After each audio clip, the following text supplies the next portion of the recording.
gon' spit the wrong rhyme. See, don't I grab the chrome 9, drop your ass like a snitch, do a dime. See the way he live, think he the soap like country grandma. How they whipping out their cameras on and off of every channel. Lo and behold, young pimpin' out back on the road, getting groupie love after the show, in the back of a road. These rappers really don't deserve the beef, but keep running your teeth, I'ma come and disturb your peace. I'm 20 feet tall, let you feel that you can catch him, but he's still in the streets, you got a question you can ask. Pimpin' cold is the Mac on you hold. VVS, one brigade set, flashing the rolls. You can't say you're a fan of gangster rap music after last twos if you riding they bumping trap music.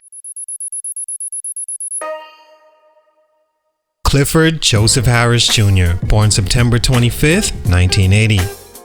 Three-time Grammy Award winner, 11 studio albums, 7 of them went gold or platinum and top 5 on the US Billboard charts.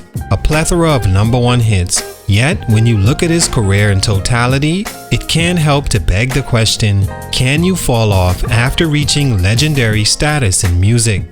There's no question T.I. was an important artist in rap history, not to mention what he's done for Southern hip-hop, Atlanta in particular, as one of the pioneers of trap music that was extremely popular from the early 2000s all the way to the mid-2010s.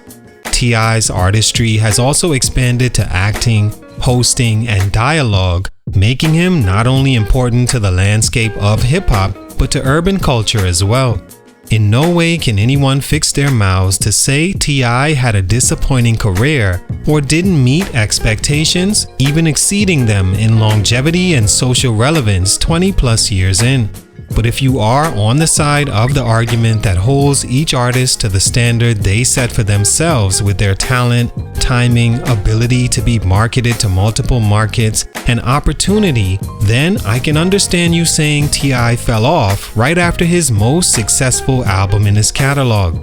With expectations high after 2008's Paper Trail that had 3 huge hit singles like Swagger Like Us, Whatever You Like, and Live Your Life that all went platinum, were top 5 songs, 2 of them reaching #1 in the country on one album, T.I. should have came back with at least 2 more highly successful albums after that, but that didn't happen.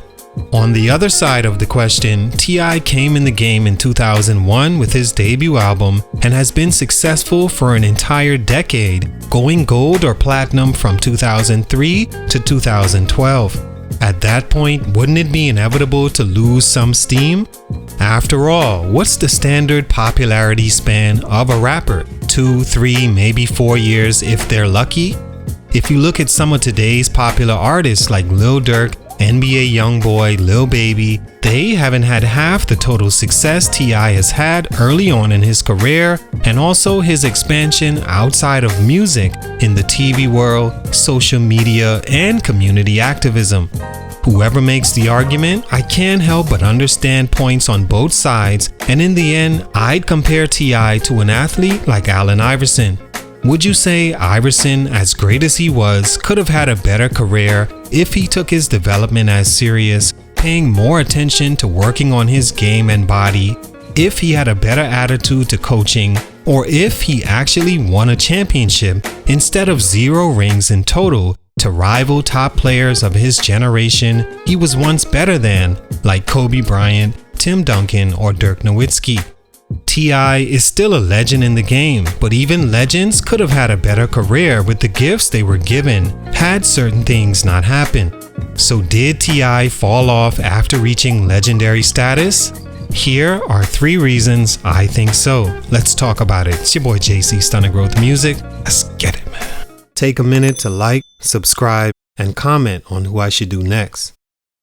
T.I. is a rapper, songwriter, record executive, actor, producer, and even stand-up comedian from Atlanta, Georgia, Bankhead in particular, that began rapping at 8 years old. He inherited the name Tip or T.I.P. from his late grandfather, later shortening it to simply T.I. I don't know, maybe because Luda had that one line? So please stay off the T.I.P. of my dear. I know, that's not the reason. He actually changed his name in 1999 out of respect for label mate Q-Tip 5 years before Stomp and he and Luda's classic Back and Forth. He was discovered selling mixtape out of his trunk by record executive KP, who signed him to Ghetto Vision / Arista / LaFace Records. His debut album I'm Serious dropped in 2001 and was a success, but not like what he'd have following with 5 straight platinum albums. The last being Paper Trail in 2012, the final of 3 straight number ones. Stunt number 1, his questionable legal history.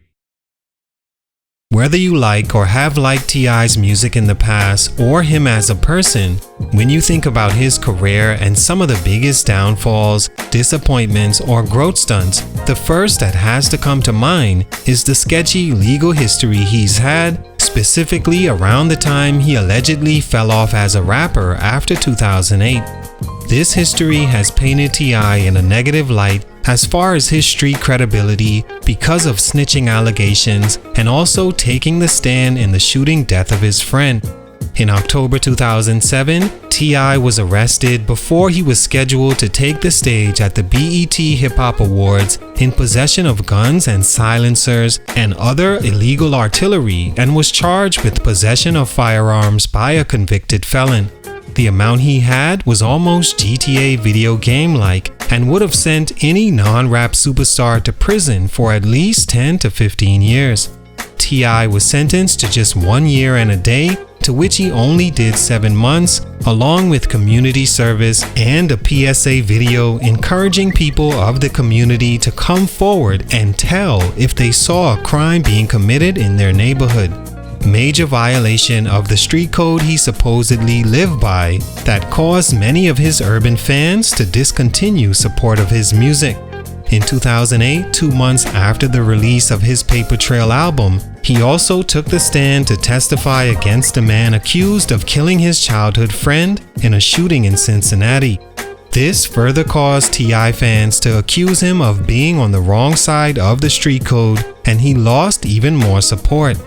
Then there's the snitching on his deceased cousin debacle in 2020, where T.I. admitted to telling on his dead cousin after they caught a gun case together, saying his cousin told him in a dream to put the charges on him, so he did.